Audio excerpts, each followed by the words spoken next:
Cerca Teleeuropa sul tuo Play Store o Apple Store e scarica la nostra app.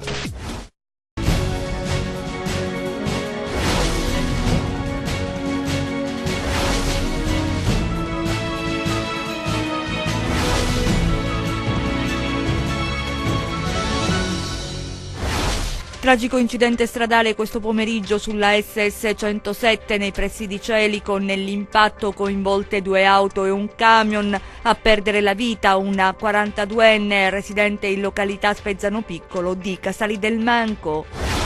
Consiglio comunale aperto all'Imbadi nel Vibonese dopo l'autobomba che ha ucciso Matteo Vinci, il sindaco, territorio abbandonato dalle istituzioni.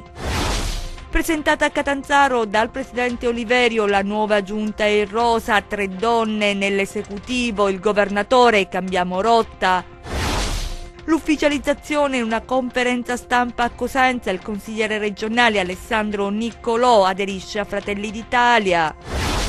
Calabria protagonista al Vinitaly di Verona, settore in crescita, l'impegno degli imprenditori per migliorare la qualità dei vini. Vittorie esterne per Rossoblu e Amaranto, Allentini e Bisceglie, il Catanzaro supera il Siracusa, KO del Rende a Lorenzon. Ben ritrovati dalla redazione del TG10, in primo piano la cronaca con l'incidente mortale nel primo pomeriggio sulla strada statale 107 Silana-Crotonese. Il bilancio è di un morto e 2 feriti. A perdere la vita una 42enne residente a Spezzano Piccolo, località del comune di Casali del Manco. Vediamo. L'impatto improvviso e violento con un camion sulla strada statale 107 Silana-Crotonese nel territorio di Celico, vicino al ponte Cannavino, per una 42enne di Spezzano Piccolo nel comune di Casali del Manco, nel Cosentino, non c'è stato nulla da fare. La vita è finita lì sull'asfalto a pochi metri da casa. La cronaca che irrompe prepotentemente in un pomeriggio di primavera. Sono le 15, la donna è alla guida dell'automobile quando, per cause in corso d'accertamento, si scontra con un mezzo pesante. Nell'incidente è rimasta coinvolta anche una seconda vettura. Ai soccorsi arrivati sul posto non è rimasto altro che constatare il decesso della 42enne. L'autista del camion e della seconda vettura sono sotto shock ma con ferite lievi. Sul posto i carabinieri e il personale dell'ANAS che deviano il traffico su strade secondarie per consentire i rilievi previsti dalla legge. Il passaparola in paesi vicini in cui tutti conoscono tutti è veloce. La notizia rimbalza sui social e nel paese della vittima cala il silenzio. Una famiglia si ritrova a fare i conti con un lutto prematuro. Consiglio comunale aperto all'Imbadi, siamo nel Vibonese dopo l'autobomba che ha ucciso Matteo Vinci, proclamato lutto cittadino per il giorno dei funerali. Le parole del sindaco che ha detto territorio abbandonato dalle istituzioni. Vediamo. La grande politica, lo devo dire con grande sottolineatura, non c'è, però c'è sempre di fronte alle telecamere, nelle passerelle.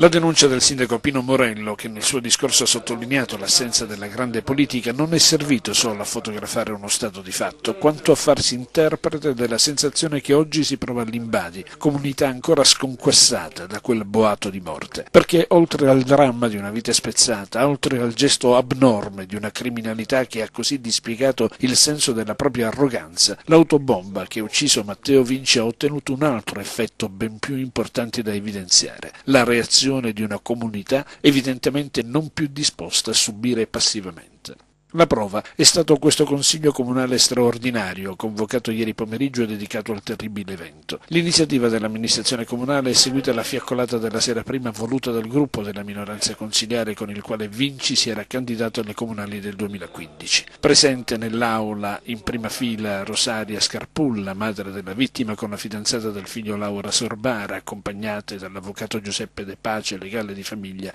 Ad introdurre il consesso civico il presidente del consiglio, che appena si è prestato a leggere i messaggi di giustificazione e vicinanza a parole dei politici assenti, ha suscitato una reazione sintomatica di questa sensazione. Al contrario, tra i pochi politici presenti, tanti sono stati gli esponenti di associazioni e tanti i cittadini determinati a testimoniare il loro dolore e il loro sdegno. D'altronde è stato ancora lo stesso sindaco ad evidenziare come una simile tragedia assurda abbia gettato la popolazione nello sconforto. Alla fine, l'annuncio della volontà di proclamare, in occasione dei funerali di Matteo Vinci, quando sarà possibile tenerli, al termine delle diverse procedure di indagine che si pronunciano comunque lunghe, il lutto cittadino. Intanto lo vediamo sulle agenzie di stampa, il prefetto di Vibo, Guido Longo, ha ricevuto stamattina Rosaria Scarpulla e Laura Sorbara, madre e fidanzata di Matteo Vinci. All'incontro con le due donne, accompagnate dal legale della famiglia Giuseppe De Pace, erano presenti i vertici provinciali delle forze di polizia. Il prefetto Longo, detto in un comunicato, ha espresso la sua vicinanza ai familiari di Matteo Vinci, assicurando la massima attenzione del governo e delle forze di polizia per fare luce sul tremendo episodio di violenza 'ndranghetista. In queste ore Rosaria Scarpulla viene sentita sempre insieme al proprio legale nella sede del comando provinciale dei Carabinieri dal sostituto procuratore della direzione distrettuale antimafia Andrea Mancuso e dai vertici provinciali dell'Arma. È finita dopo 3 anni la latitanza di Vincenzo Di Marte, ritenuto elemento di spicco della cosca pesce di Rosarno. I carabinieri lo hanno individuato in un appartamento a Gioia Tauro. Al momento dell'irruzione non ha opposto resistenza. 4 persone arrestate per favoreggiamento. Vediamo. È buio quando i carabinieri circondano questa casa. Siamo a Gioia Tauro, in località Pontevecchio. All'interno si nasconde un latitante. I militari del gruppo di Gioia Tauro, del nucleo investigativo di Reggio Calabria e dello squadrone riportato cacciatori entrano in azione, fanno irruzione e sorprendono l'uomo che si nasconde in quell'abitazione. È finita così la latitanza di Vincenzo Di Marte, 37 anni, ritenuto elemento di spicco della cosca pesce di Rosarno, ricercato da 3 anni. Si era infatti reso irreperibile dal giugno del 2015, quando cioè si era sottratta ad un'ordinanza di custodia cautelare in carcere emessa dal GIP su richiesta della DDA di Reggio Calabria nell'ambito dell'operazione Santa Fe. Di Marte è ritenuto responsabile di associazione finalizzata al traffico internazionale di stupefacenti, reato che secondo l'accusa si inquadra nelle attività criminali delle cosche pesce di Rosarno e Alvaro di Sinopoli. Lo scorso luglio è stato condannato in primo grado a 14 anni di reclusione. Su Di Marte pendeva anche un mandato di arresto europeo emesso dall'autorità giudiziaria spagnola per traffico di stupefacenti. L'uomo è stato recentemente inserito nell'elenco dei latitanti pericolosi insieme ad Emanuele Cosentino, latitante di Palmi arrestato in Germania lo scorso mese di marzo dai carabinieri di Reggio Calabria. Gli inquirenti sono riusciti ad individuare il luogo in cui Vincenzo Di Marte si nascondeva, monitorando costantemente il suo circuito relazionale. Quando hanno avuto la certezza che si trovava nell'abitazione di località Pontevecchio è scattato il blitz. Di Marte è stato sorpreso al piano terra. Alla vista dei militari non ha opposto resistenza. Nella sua disponibilità i carabinieri hanno rinvenuto documenti di identità falsi, oltre 12.000 euro in contanti, un tablet e diversi telefoni cellulari. Nel corso dell'operazione altre 4 persone che risiedono nello stabile sono state arrestate per favoreggiamento personale. Si tratta di 2 coppie di coniugi che avrebbero aiutato il latitante a sottrarsi alla cattura. Per loro sono stati disposti domiciliari. Le altre notizie di cronaca nelle nostre brevi. Un morto e un ferito grave è il bilancio dell'incidente stradale che si è verificato questa mattina lungo la provinciale tra Tropea e Vibo. Nello scontro tra 2 auto ha perso la vita un infermiere del 118, Salvatore Montesanti, 55 anni di Limbadi. L'altra auto era condotta da una donna che ha riportato ferite gravi ed è stata portata nell'ospedale di Tropea. Sul posto anche i carabinieri e i vigili del fuoco. Nascondeva in casa 560 grammi di cocaina, arrestato dai carabinieri di Pedace, centro della Presiela Cosentina, un 40enne, commerciante porta a porta di bombole a gas. Nel corso di una perquisizione domiciliare i militari hanno trovato 78 grammi di hashish e oltre mezzo chilo di cocaina che, immessa sul mercato, avrebbe fruttato oltre 75.000 euro. In una scatola da scarpe è rinvenuto denaro contante per oltre 44.000 euro. Nel cassetto di un mobile situato nel piano seminterrato della palazzina, inoltre, i militari hanno trovato 35 munizioni da guerra calibro 7,62. Crollo un controsoffitto, attività sospese al nuovo tribunale di Vibo, il crollo causato probabilmente dal forte vento delle ultime ore. Sul posto i vigili del fuoco, l'area è stata subito messa in sicurezza e le attività all'interno dell'edificio sono state sospese. Dalla Calabria in Sicilia per spacciare cocaina, il corriere della droga della Locride, un giovane di 27 anni, è stato fermato dalla polizia a Catania. Nell'auto nascondeva 2 panetti di cocaina per un peso di oltre 2 kg. Ancora un furto all'interno della scuola elementare di Crotone, questa volta sono stati rubati 5 computer, si tratta dei PC che, rimasti a seguito del precedente furto avvenuto a marzo, erano usati per la visione delle lezioni attraverso le lavagne interattive multimediali. La strumentazione è stata rubata da una stanza con porta blindata. Il raid ha inoltre interessato alcune aule che sono state messe a soqquadro.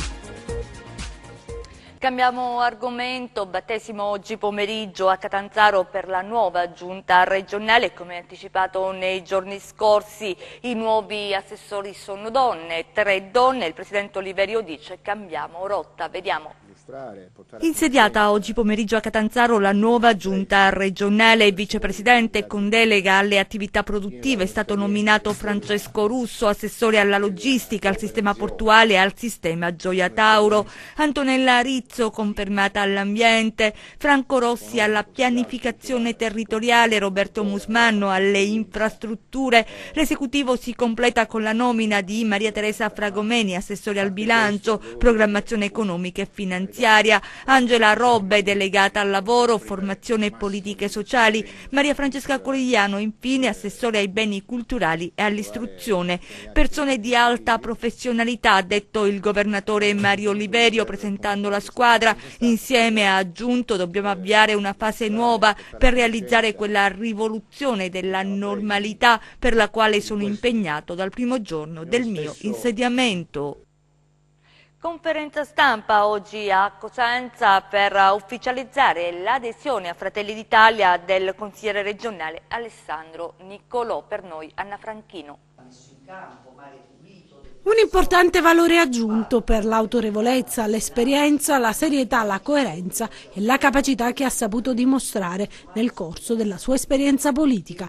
Con queste parole i vertici di Fratelli d'Italia calabresi hanno accolto e dato il benvenuto ufficiale ad Alessandro Niccolò. Il partito della Meloni, dunque, alle nostre latitudini non solo aumenta la sua rappresentanza a Palazzo Campanella, ma dimostra di proseguire nel suo percorso di crescita in tutta la regione. È stato fortemente deciso all'interno ovviamente della casa comune nella quale ci troviamo oggi a condividere questo percorso, ma soprattutto dopo le politiche, perché era giusto che ciò avvenisse subito dopo le elezioni, proprio per dimostrare che per noi il centrodestra unito, che non c'era assolutamente nessuna resa dei conti come qualcuno ha titolato, ma soltanto una scelta ponderata dalla persona rispetto ad una comunità. Fratelli d'Italia vuole dare rappresentanza e risposte attraverso un progetto politico moderno e credibile sia a livello nazionale che regionale. C'è un fatto di coerenza che è stato sempre da una stessa parte, e l'orgoglio qual è?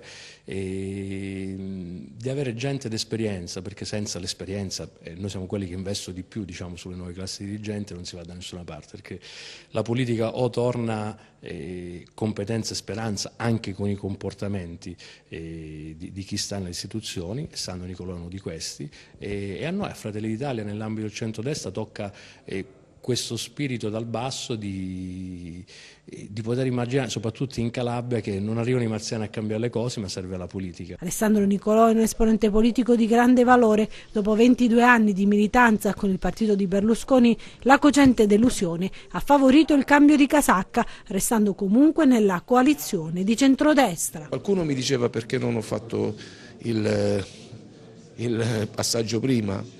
Devo dire la verità, io non ci ho pensato, per rispetto del centrodestra e per rispetto anche di Forza Italia. I principi valgono prima di tutto e di ogni cosa, e non volevo che si creassero traumi in campagna elettorale. Calabria protagonista al Vinitaly di Verona. Oliverio parla di settore in crescita grazie anche agli imprenditori che si stanno impegnando molto per migliorare la qualità dei nostri prodotti. Vediamo. Carmelo Silvino, capo dipartimento dell'assessorato agricoltura della regione Calabria, è qui al Vinitali a raccogliere i frutti di qualcosa che si sta manifestando come un successo. Tanti visitatori a tutti gli stand, visitatori stranieri e italiani, è sintomo che si è lavorato bene. Sì, si è lavorato bene, soprattutto si è lavorato in armonia istituzionale con i consorzi di tutela della Regione Calabria. Sono 2 consorzi di tutela, uno Terre di Cosenza e l'altro di Cirò. Abbiamo avviato 3 anni fa un percorso che era quello di portare allo stand della Regione Calabria il maggior numero di produttori vitivinicoli calabresi e stiamo riuscendo. A testimonianza di questo percorso e di questo nostro obiettivo, oggi c'è un testimone d'eccellenza qui al Vinitali, che è Gio Bastianici, conosciuto in tutto il mondo per fare, per la promozione del mangiare del cibo sano e buono.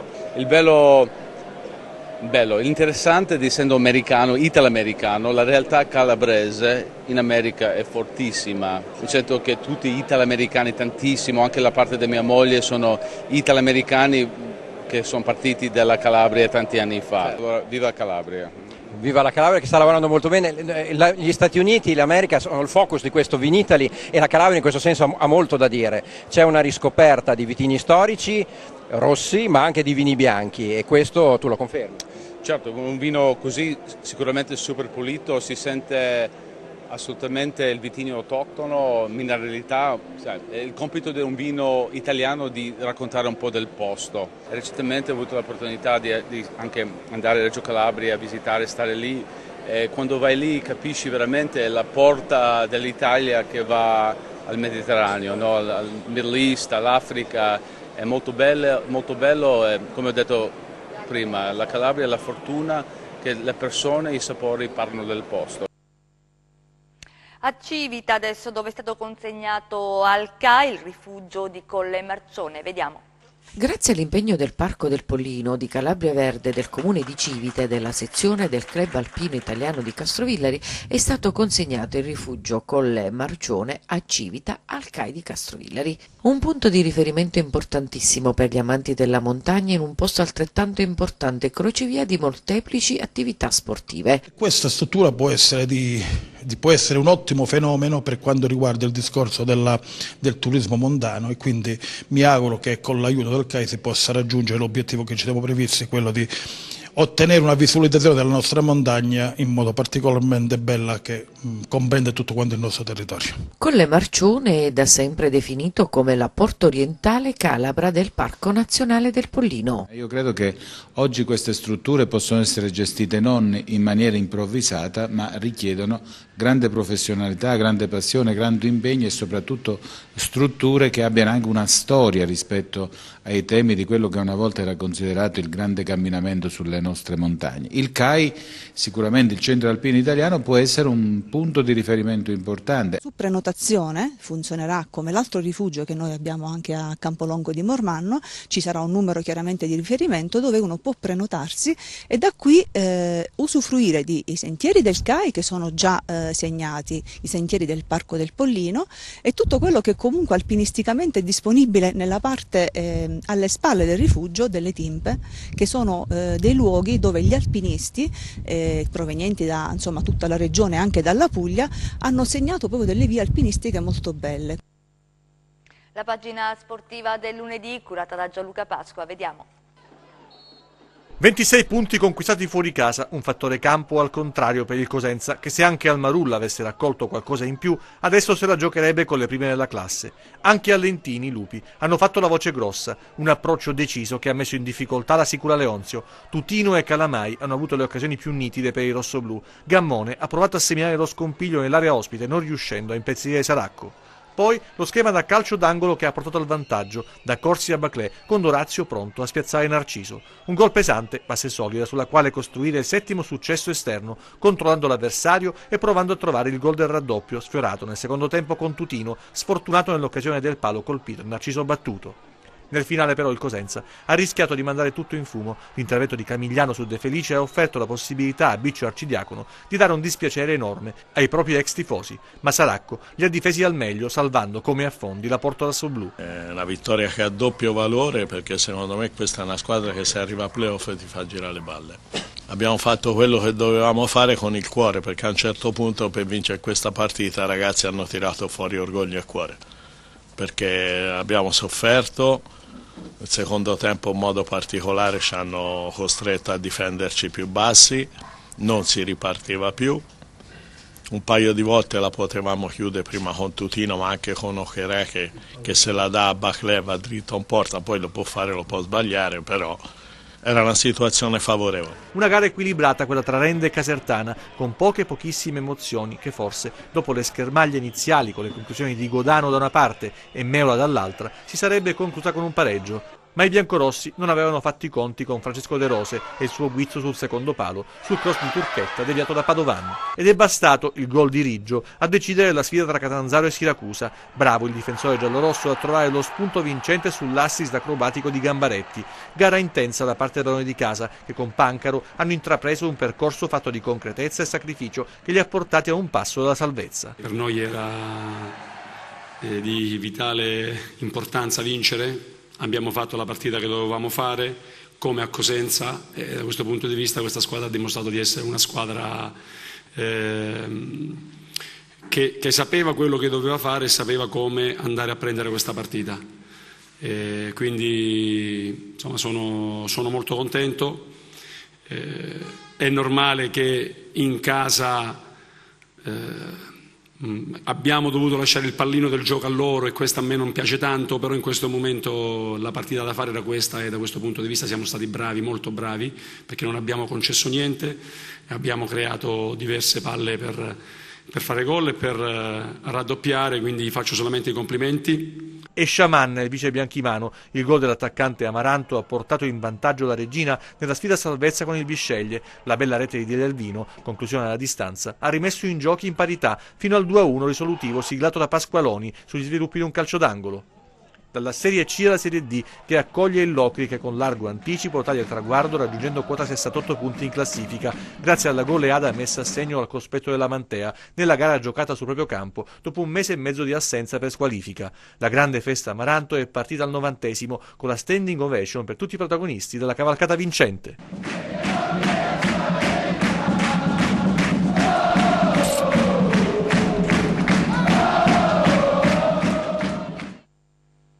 Chiudiamo con le previsioni del tempo.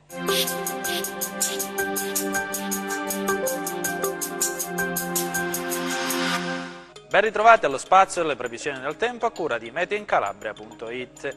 L'inizio di settimana sarà contraddistinto da tempo variabile e caratterizzato dall'alternarsi di schiarite e annuvolamenti che interesseranno un po' tutta la Calabria, ma in particolare le aree montuose, dove si avranno possibili piogge anche a carattere di rovescio e temporale, a causa di un debole vortice di bassa pressione presente sull'Italia. Passiamo alla previsione in dettaglio per la Calabria. Martedì, cieli da poco a parzialmente nuvolosi su tutta la regione e di un aumento della nuvolosità sulle aree montuose nel corso delle ore centrali, con possibili fenomeni localmente anche a carattere di rovescio temporale, con possibili sconfinamenti sulle aree limitrofe. Temperature in leggerissimo calo. E adesso analizziamo lo stato di mari e venti. Martedì, mari generalmente mossi ad esclusione del Golfo di Cogliano, che risulterà poco mosso, con venti che spireranno deboli di direzione occidentale sul Tirreno e deboli meridionali sul Mar Ionio. Ed infine, prima di salutarci, vi ricordo che oltre al nostro sito web www.meteincalabria.it potrete seguirci sulla nostra pagina Facebook Made in Calabria. Per la puntata odierna è tutto, grazie e arrivederci al prossimo appuntamento. Ci fermiamo qui, grazie per essere stati con noi, grazie a regia Michele Cava, in messa in onda Giuseppe Costanzo, noi vi auguriamo un buon proseguimento.